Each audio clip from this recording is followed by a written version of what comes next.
आध्यात्मिक पथ की कहानी सुनने वाले सभी श्रोतागणों को जय श्री राधे, जय श्री कृष्णा। मीराबाई की कहानी और भगवान कृष्ण के प्रति उनकी भक्ति। जब मीराबाई सिर्फ 4 साल की थी तो एक बारात देखते हुए उन्होंने अपनी माँ से पूछा, प्रिय माँ, मेरा दूल्हा कौन होगा? मीराबाई की माँ मुस्कुराई और भगवान कृष्ण की छवि की ओर इशारा करते हुए बोली, मेरी प्यारी मीराबाई, भगवान कृष्ण ही तुम्हारे दूल्हा बनने वाले हैं। तभी से मीराबाई के मन में भगवान कृष्ण के प्रति गहरी भक्ति जागृत हुई। मीरा ने अपनी माँ को जल्दी खो दिया। मीराबाई जब 5 से 7 वर्ष की थी तब उनकी माँ का देहांत हो गया। मुगल बादशाह अकबर के विरुद्ध राज्य की रक्षा करते हुए युद्ध में मीराबाई ने अपने पिता रतन सिंह को खो दिया। इस प्रकार मीराबाई को अपने माता पिता का बहुत कम स्नेह मिला। हालांकि उनके दादा राव दुदाजी ने उन्हें बड़े प्यार और देखभाल से पाला। कहा जाता है कि जब वे अपने व्यापार और राज्य से जुड़े विभिन्न मामलों की देखभाल करते थे तब मीरा उनकी गोद में खेलती थी। राजकुमारी मीरा बहुत सुंदर थी और अपने सभी करीबी लोगों को प्रिय थी। मीराबाई का बचपन और किशोरावस्था जब से उनकी माँ ने उन्हें श्री कृष्ण के बारे में बताया तब से उन्होंने कृष्ण को अपना पति मान लिया था। एक दिन एक साधु उनके परिवार से मिलने आए। मीराबाई ने भगवान श्री कृष्ण की एक छोटी सी सुंदर मूर्ति उस संत के पास देखी थी जो उनके परिवार से मिलने आया था। उन्होंने देखा कि कैसे संत उसे अपने हृदय से लगाकर उसकी पूजा करते हैं, मंत्रोच्चार करते हैं, मंत्रमुग्ध होकर गीत गाते हैं, उसके सामने नृत्य करते हैं। मीरा ने भगवान श्री कृष्ण की मूर्ति की पूजा करते हुए संत के आनंद को ध्यान से देखा। वह उस मूर्ति को अपने लिए रखना चाहती थी। चूंकि वह बच्ची थी इसलिए उन्होंने श्री कृष्ण की उस मूर्ति को पाने की जिद की। वह तब तक रोती रही और गुस्सा करती रही जब तक राव दुदाजी ने साधु से मीराबाई की वह मूर्ति देने का अनुरोध नहीं किया। उन्होंने संत को एक और मूर्ति देने का वादा किया। अनिश्चितता से संत ने उन्हें मूर्ति दी और भगवान श्री कृष्ण की पूजा और देखभाल करने का तरीका सिखाया। ने प्रसन्न हुए और उन्होंने संत द्वारा दी गई बारीकियों पर पूरा ध्यान दिया। उसने उसे सुलाने के लिए प्यार भरे मीठे गाने गाए जैसे कोई छोटी बच्ची अपनी पसंदीदा गुड़िया के साथ गाती है। मीराबाई को न केवल उनके चाचा वीरमजी, उनके चचेरे भाई जयमाल ने और मीरता के शासक उनके दादा दादाजी ने प्यार और लाड़ प्यार दिया, बल्कि वो पूरे राज्य की लाडली भी थी। उन्हें अपनी जन्मभूमि कुड़की से अपार स्नेह मिला। हालांकि वे राज्य की सबसे भोली भाली सुंदर कन्या थी, फिर भी उनमें कभी किसी के प्रति अहंकार नहीं था। वे अपने सनातन पर कृष्ण की देखभाल और उन्हें प्यार देना कभी नहीं भूलती। वे उनके साथ खेलती थी, उनके साथ सोती थी, उन्हें खाना खिलाती थी और उन्हें वस्त्र और आभूषण पहनाती थी। वे उनके नाम पर मंत्र मुग्ध होकर गीत गाती थी और उन्हें ऐसे सुलाती थी जैसे कोई छोटी बच्ची अपनी प्रिय गुड़िया को सुलाती है। इसी प्रकार उसके दिन भगवान कृष्ण के खेल और भक्ति में बीतते थे। वह मुगल साम्राज्य के साथ मतभेद और संघर्ष के कारण राजपूत परिवारों में हो रही उथल पुथल से अनभिज्ञ थी। जैसे जैसे वह बड़ी हुई, 16 वर्ष की हुई, उसकी पसंद से परे परिस्थितियां उत्पन्न हुई। राजपूत राजा दिल्ली के शासक अकबर से लड़ने के लिए खुद को एकजुट करने के लिए संघर्ष कर रहे थे। सिसोदिया राजवंश के सबसे शक्तिशाली और सम्मानित राजपूत राजा संग्राम सिंह चित्तौड़गढ़ राज्य पर शासन कर रहे थे। उनके और मेड़ता राज्य या जोधपुर राज्य के बीच कोई प्रेम या संबंध नहीं था। हालांकि उन्होंने अकबर को हराने के लिए आवश्यक एक अस्थायी एकता बना के गुप्त उद्देश्य से उनके साथ अपने संबंध सुधारने का फैसला किया। मीराबाई और उनका विवाह उन दोनों राज्यों की एकता का सबसे आम तरीका था। विवाह के माध्यम से संबंध बनाना। मेवाड़ के राणा संग्राम सिंह के 4 पुत्र कुमार भोजराज, राणा रतन सिंह, राणा विक्रमादित्य और राणा उदय सिंह। राणा सिंह ने अपने पुत्र राजकुमार भोजराज का विवाह मीराबाई के साथ प्रस्तावित किया।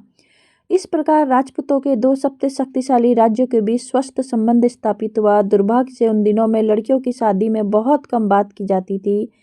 राजपूतों को अदूरदर्शी और स्वार्थी माना जाता था। वे उन गुरुओं की सलाह का पालन करते थे जो कर्मकांडी थे और सत्य से अनभिज्ञ थे। मीराबाई का विवाह उनकी इच्छा के विरुद्ध सिसोदिया के राजकुमार भोजराज से हुआ था। विवाह के लिए मजबूर होने के बाद उन्होंने वही किया जो कृष्ण के प्रति सच्ची आस्था और प्रेम रखने वाली कोई भी बुद्धिमान युवती करती। उन्होंने राजकुमार भोजराज को खुद को छूने से मना कर दिया क्योंकि वह पहले से ही खुद को भगवान कृष्ण से विवाहित मानती थी।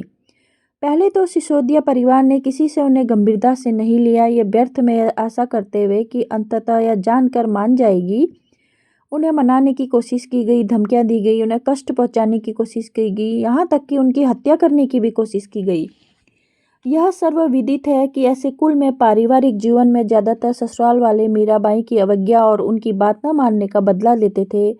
उनके पति और ससुर के दिल में उनके लिए एक नरम कोना था, लेकिन इतना नहीं कि वे उनके अजीब व्यवहार को स्वीकार कर लें, जो उनकी धार्मिक परंपराओं के विरुद्ध था। मीराबाई एक शक्तिशाली राजपुतानी थी, तो उन्होंने अपने आध्यात्मिक जीवन में किसी भी अनुचित हस्तक्षेप की अनुमति नहीं दी। मीराबाई ने अपने गुरु की सलाह को नजरअंदाज कर दिया और सिसोदिया वंश को बर्दाश्त नहीं हुआ। मीरा अंततः एक शक्तिशाली राजपुतानी थी। उन्होंने अपने आध्यात्मिक जीवन में किसी को भी हस्तक्षेप करने की अनुमति नहीं दी। भोजराज और मीराबाई के संबंध। युवा और मासूम मीराबाई अपनी आंतरिक और आध्यात्मिक यात्रा पर निकल चुकी थी। उनके जीवन में व्याप्त हो गया। भोजराज उनकी वैराग्य वृत्ति से चकित थे और कहा जाता है कि उन्होंने शुरुआत में उन्हें सांसारिक मामलों में वापस लाने का प्रयास किया। उन्हें मीराबाई के वैराग्य वृत्ति और व्यक्तित्व आकर्षक लगा। भोजराज और मीराबाई के बीच ऐसी मित्रता थी जहां वे एक दूसरे को समझते थे। भोजराज मीराबाई की काव्य प्रतिभा की सराहना करते थे और महल में भगवान कृष्ण का एक मंदिर बनवाने की उनकी इच्छा को पूरा करते थे।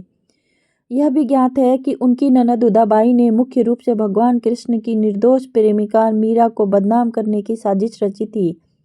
उसने राणा कुंभा को बताया कि मीराबाई किसी और से गुप्त रूप से प्रेम करती है। कुंभा ने हाथ में तलवार लेकर दौड़कर मीरा की हत्या करने का प्रयास किया, लेकिन अंततः शांत हो गया। वह अपनी बहन के साथ मंदिर गया, यह देखने के लिए कि मीरा क्या कर रही है, और वह कृष्ण की मूर्ति से बातें और गायन करते हुए अपने आनंदित मूड में अकेली पाई गई। उसने चिल्लाकर कहा, मीराबाई, मुझे अपना प्रेमी दिखाओ जिससे तुम अभी बात कर रही है। मीराबाई ने उत्तर दिया, वह बैठे हैं मेरे भगवान। अनैतिक चरित्र के आरोपों के बावजूद वह अविचलित रही और कहा कि उनका विवाह श्री कृष्ण से हुआ है। उनके पति का दिल टूट गया, लेकिन वह अच्छे रहे और अपनी मृत्यु तक उनके प्रति सहानुभूति रखते रहे। भोजराज ने 1526 में एक युद्ध लड़ते हुए अपनी जान गंवा दी। उनकी मृत्यु का मीराबाई के जीवन पर गहरा प्रभाव पड़ा, क्योंकि उन्होंने एक मित्र को खो दिया। हालांकि वह बहुत ही कमजोर था और एक संरक्षक भी, जिसने परिवार के भीतर आलोचना से उनकी रक्षा की थी। मीराबाई और उनके विरुद्ध षड्यंत्र की वदंतियों के अनुसार मीराबाई से छुटकारा पाने के कई प्रयास किए गए। उन्हें एक टोकरी भेजी गई जिसमें एक नाग था और यह संदेश भी भेजा गया कि टोकरी में फूलों की माला है। मीराबाई ने टोकरी खोली और उसमें फूलों की माला के साथ भगवान कृष्ण की एक सुंदर मूर्ति मिली। उन्हें एक जहर का प्याला भी मिला जिसमें कहा गया था कि यह अमृत है। मीराबाई ने उसे भगवान कृष्ण को प्रसाद के रूप में दिया। यह उनके लिए असली अमृत था। राणा ने उनके लिए कीलों का एक बिस्तर भी बिछाया और जब मीराबाई उस बिस्तर में मिली तो वह बिस्तर गुलाबों से भरे बिस्तर में बदल गया। युवा मीराबाई पहले ही आंतरिक आध्यात्मिक यात्रा पर निकल चुकी थी, जो उनके जीवन में व्याप्त हो जाएगी और आने वाली शताब्दियों में उन्हें भारत में लगभग दिव्यता का दर्जा दिलाएगी। मीराबाई और वृंदावन जब सिसोदिया वंश के सभी प्रयास मीरा से छुटकारा पाने में विफल रहे तो उन्होंने उन्हें उनके मायके भेजने का निर्णय लिया। मीराबाई सदैव विनम्र, सौम्य और दृढ़ निश्चयी थी और उन्होंने कठिन से कठिन परिस्थितियों को भी भगवान कृष्ण के प्रति अपने प्रेम में बाधा नहीं बनने दिया। अतः वह मेड़ता पहुंची। मेड़ता में भी स्थिति कुछ बेहतर नहीं थी। अंतहीन युद्धों के कारण, बेचैनी के कारण उनके लिए वहां रहना संभव हो गया था। अंततः उन्होंने वृंदावन जाने का निर्णय लिया, जहां उनके प्रिय कृष्ण विराजमान थे। वृंदावन में मीरा ने एक ऐसे साधु से मुलाकात की जो ईश्वर के बारे में बहुत ज्ञान रखता था, लेकिन साधु ने उनसे मिलने से इनकार कर दिया क्योंकि उनसे किसी भी स्त्री से न मिलने की कसम खा रखी थी। जब मीरा जाने लगी तो उन्होंने कहा कि उन्हें पता ही नहीं था कि वृंदावन श्री कृष्ण के अलावा और भी पुरुष हैं। साधु को अपनी अज्ञानता का एहसास हुआ। वे अपनी कुटिया से बाहर आए और मीरा का अभिवादन किया। मीरा ने उन्हें क्षमा कर दिया और अपनी यात्रा पूरी करने लगी। यादव कुल के मुखिया भगवान कृष्ण ने द्वारिका पर शासन किया था। द्वारिका जाते समय वह डाकोर में रुकी, जो अपने कृष्ण मंदिर के लिए प्रसिद्ध था। मीराबाई की मृत्यु। मीराबाई द्वारिका पहुंची। पहुंचते ही उन्होंने निश्चय किया कि उनका जीवन अपने प्रभु के साथ एकाकार हो जाना चाहिए। जब उनके परिवार को अपनी मूर्खता का एहसास हुआ तो उन्होंने कुछ पुजारियों को मीरा को मेड़ता या चित्तौड़गढ़ लौटने के लिए आमंत्रित करने भेजा। मीरा हमेशा की तरह भगवान कृष्ण के प्रेम में इतनी लीन थी कि उन्होंने सांसारिकता और सामंजस्य बिठाने की कोई उम्मीद नहीं छोड़ी। कहा जाता है कि द्वारिका मंदिर में भगवान ने